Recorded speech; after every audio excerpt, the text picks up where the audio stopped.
Glockner. And it's my intent to put together things that were said about our ancestors. They were born and reared in Bingen, Germany. They left Germany in 1847. Bernard Glockner and Leo Glockner settled in Portsmouth, Ohio. They both were salesmen. Bernard Glockner went to work for a fellow by the name of John Rottinghouse, who had a hardware store. Rottinghouse sold the hardware store to great-grandfather Bernard Glockner. Bernard then operated his hardware store on Market Street, and he did quite well.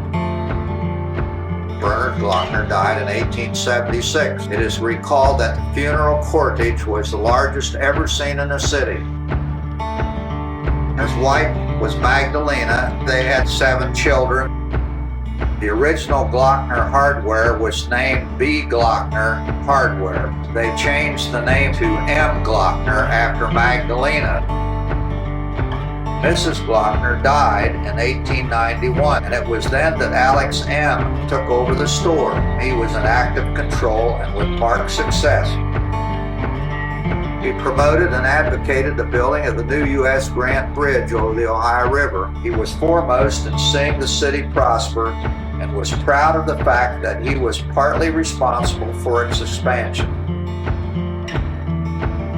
Mr. Glockner acquired a keen knowledge of business, enlarged the storeroom, and added many new lines, including bicycles, sporting goods, fishing gear, and so on. The business grew to such an extent that still more room was necessary, and in 1914 he moved the store to Gay Street. Bicycles and carriages having had their day, Mr. Glockner's keen vision saw the coming of the automobile. There was a fellow by the name of Bill Durant who started General Motors Corporation. He chose hardware merchants to be his dealers. My grandfather and my father chose to take on the Chevrolet franchise in 1912. At the same time, my dad took on the Harley-Davidson motorcycle franchise. When grandfather died in 1925, they had a lot of debt. Depression hit them, and I don't know how they made it through the Depression years. By 1940, they were getting their act together and things were going well for them, and here comes the war.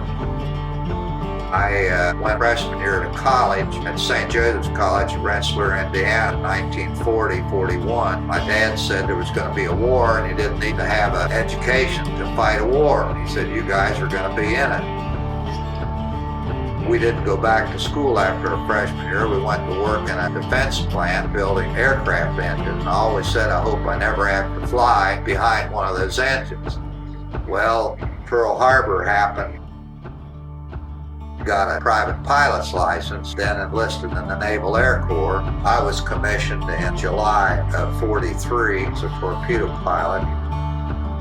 I was on my way to Jacksonville, Florida. I stopped off to see my brother Lee, who was a cadet at Pensacola, and had 4 nice days with him. 7 weeks later, he was killed in an extra flight.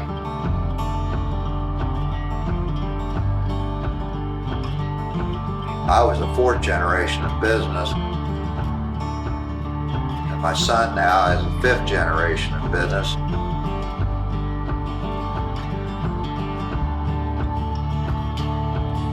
My grandchildren are 6th generation. They expect to stay here and stay in business.